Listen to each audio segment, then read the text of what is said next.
Breaking down Florida State football with Logan Robinson from Knoll Game Day here at Mark Rogers TV, the voice of college football. If you enjoy the content, you know what to do. Smash that like button, subscribe, of course, hit that bell for the notifications. That way you know we're going live. And, of course, if you enjoy the content, share it out there on social media so other people will as well.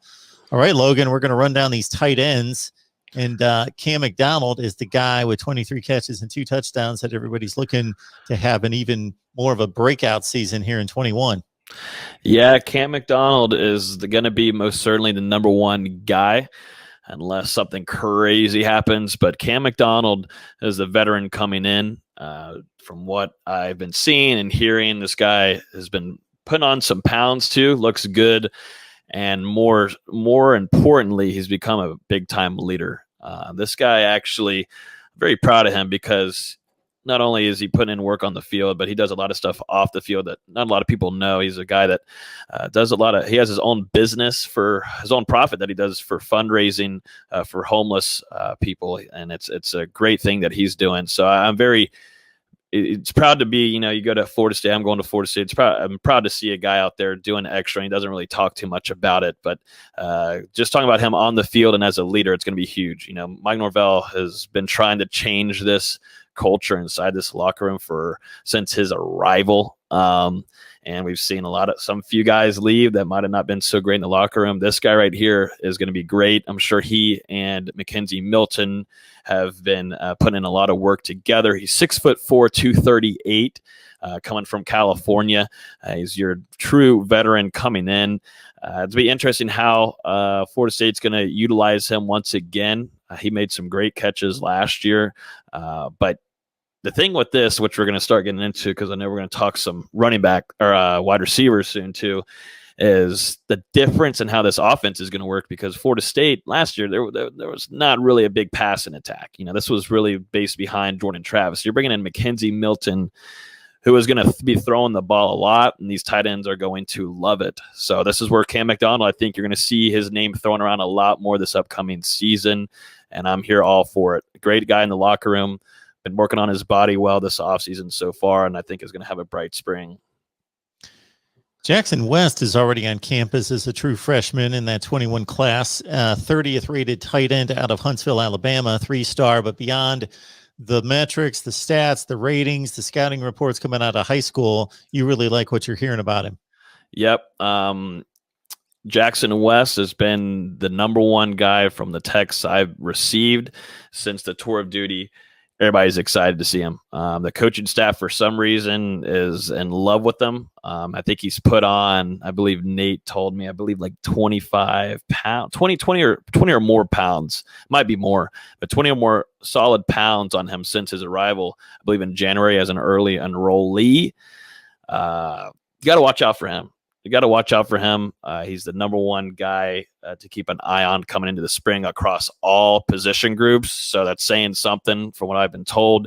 The staff really is excited to have him and see what he's got. Definitely once he puts on some pads too. But Jackson West is going to be interesting to watch because, like you said, 30th ranked. Is this a guy that out of nowhere surprises this whole team and Tallahassee and he shows out in this first year?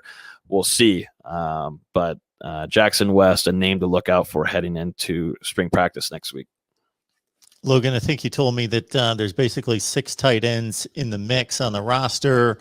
Obviously, there's going to be 2 or 3 that really get playing time. So how do you think the rest of them size up? There's a lot of names in here. There's a lot. And it's going to be interesting who goes where, who's going to be blocking, who's going to be catching. And who are the question marks? Just going into maybe this last offseason, a bell cow for the incoming class. Kobe Gross, a big boy. He was rated number 2 JUCO in the country. He's coming in. Doesn't have a lot of film on him. Not a lot of PT.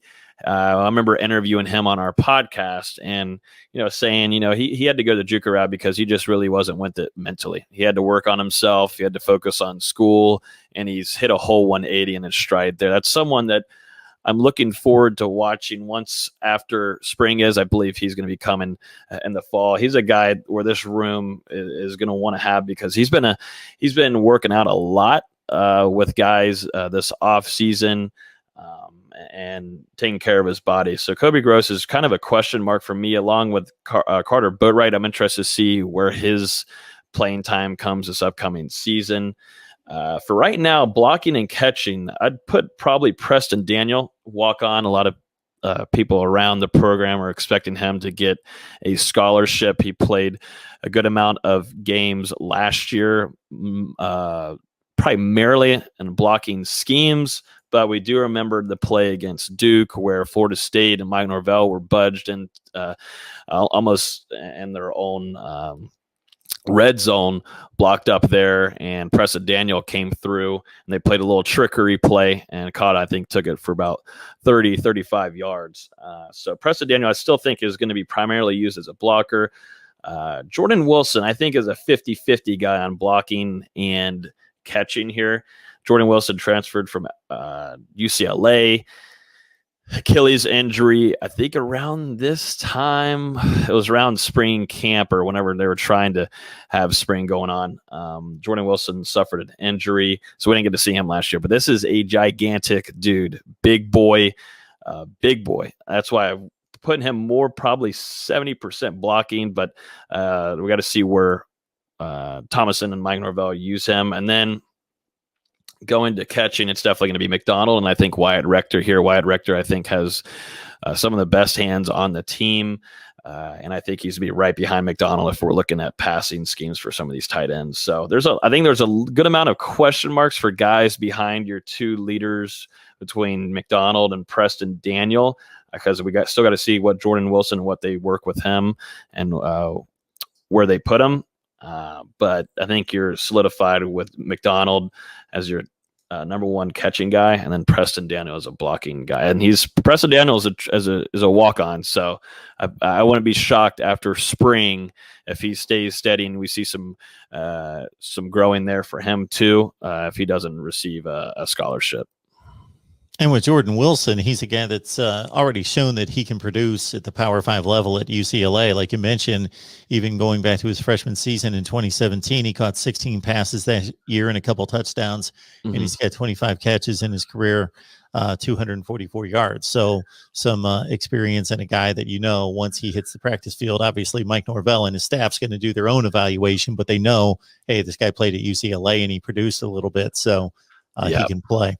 Yeah, no, he's going to be getting a good amount. He's going to get some chances to get some playing time, I think, because going through an injury like that last year, this is where the spring's going to be huge for him. He's got to figure out if he's fully ready to go. But we've seen videos of him working out. Coach Storm's uploaded a few videos. He's over there squatting. That's a good sign after an Achilles injury. You're squatting and put on some weight at the bottom, because his top half is extremely big. I mean, he's got the NFL type build on him up above. If we can build some legs on him, that's why I'm thinking he still could be. He could have a chance for being a primary catching guy, but we'll see. I think overall your most versatile guy is going to be Cameron McDonald heading into the spring, most certainly. And like I said, Mackenzie Milton, this offense is going to be a little bit different. I think FSU fans are like, well, all right, the tight end, blah, let's just don't talk about it. A lot of things are going to change between this wide receiver and tight end unit, even the running backs, with a quarterback right here that Florida State hasn't had throwing wise since maybe Francois, but I mean, going back more to Jameis Winston, the ball is going to be flying all over the place. Check out Logan's work at NoleGameDay.com. The rest of the staff there covering Florida State constantly, like on it every day. And if you just want to track Logan on Twitter, and then you can follow him wherever he goes, it's Logan's Twitty. You see it right there on the banner. Logan, I love the personnel breakdowns, trying to get updated on what's going on with Florida State football, and can't wait to see him on the practice field and hear some more reports coming out of there. But we're going to have Logan back on for some more personnel breakdowns as we go through all the positions, offense and defense. Appreciate it, Logan. Absolutely. Thank you for having me, Mark.